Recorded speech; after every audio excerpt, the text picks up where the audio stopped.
I just want to show how I did these legs for these tables. This is not exactly the same leg, but it's just to show how I used the overhead router to cut away the most of the material. After I did that, it looks like this piece here, and why I did it is I'm not very skilled on the lathe yet, and my lathe is quite small, so when I put that big chunk of wood on, it's too heavy for the lathe. And actually a little bit later I did burn out the lathe's engine or motor. It had a DC motor in. Yeah, it got too hot and it melted inside.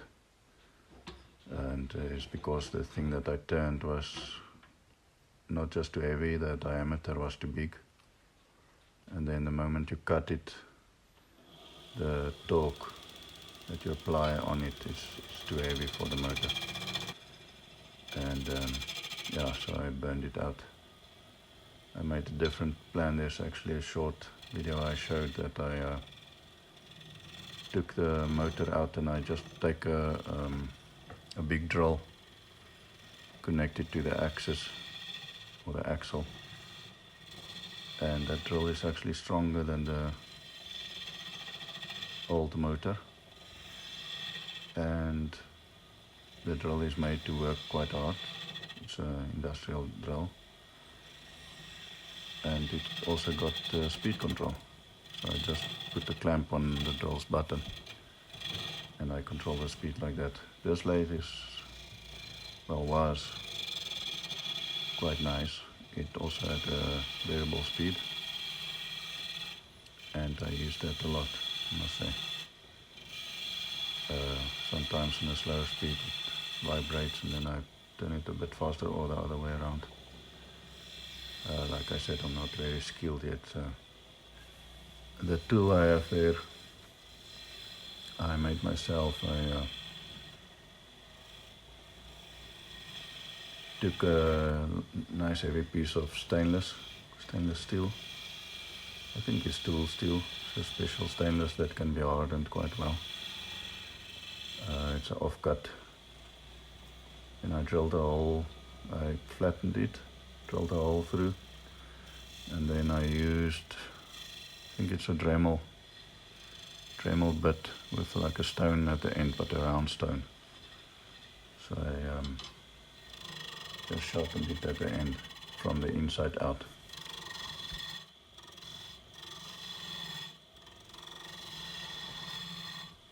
So what I did also with this tool, when I sharpened it while I was sanding it on a sanding machine, I tried to push it quite hard so that it gets red hot. And the moment it gets quite hot, especially when it gets where it gets thinner, the sharp edge gets very hot on the sanding machine. The moment it gets hot, I just push it into a bucket of oil. It was either oil or water, I'm not sure. But then it hardens it a bit. And then if I keep on sharpening it and take the burring off, it worked quite well to sharpen it, and then it stays sharper for, definitely stays sharper for longer times.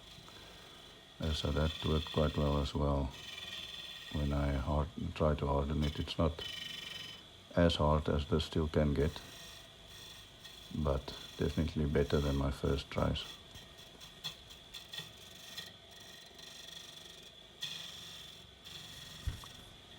This tool is the same steel,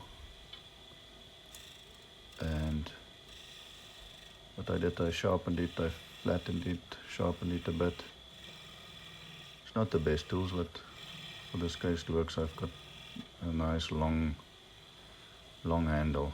Well, the steel is very long, so it's there, you can see it. So the one side is the one cutter and the other side the flatter cutter. That round cutter, I must say, it works quite nice. I saw it somewhere on a video. not how they made it, but almost that kind of thing. And I quite like it. When it's very sharp, obviously it works the best.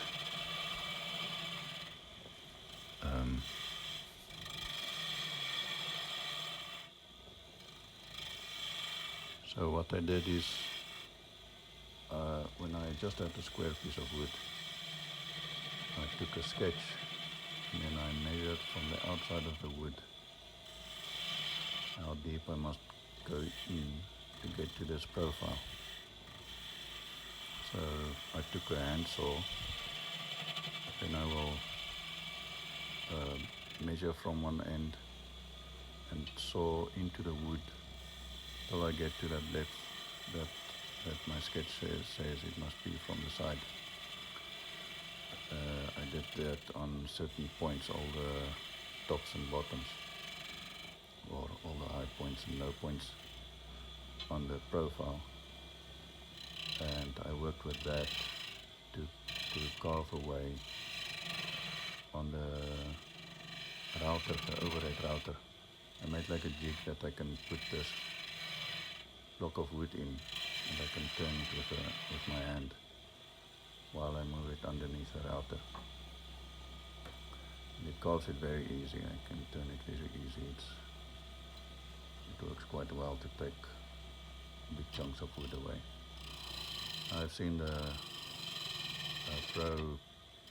professional guys on lathes with a garden tool, or not a garden tool, a rough. Well, they do the rough cut. It's quite a big tool, and the guys that know how to do it, they do it quite quick. That will definitely be faster than I can do it on the router. But you need a strong lathe to do that. Here you'll see I'm trying to blend out or blend the curve. I call it like a positive and a negative turn. So where it goes into a valley, it's negative, and then it's fat. You can say it like that. It's like a positive curve. And there where the positive goes over to the negative curve. I must say that's difficult to get that. Almost like a feeling of how fast it must go over to the negative. And that's what I'm trying to blend here. Because if you go straight and then suddenly in, or go in too fast and then come out slow, it shows. It doesn't feel right.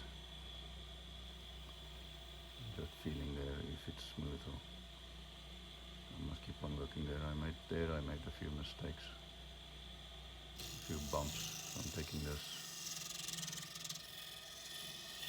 straight edge tool. I don't think it's exactly how you should use it, but it works nice to take off the high points.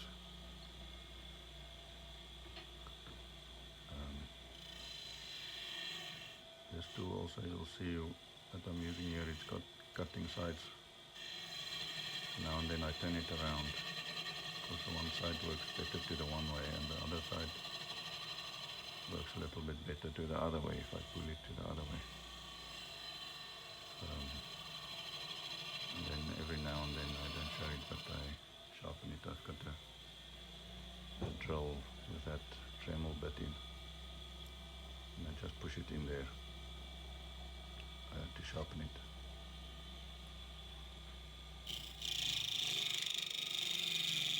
Now, you'll see at the end of the video I'm painting this thing, and obviously at the start the results.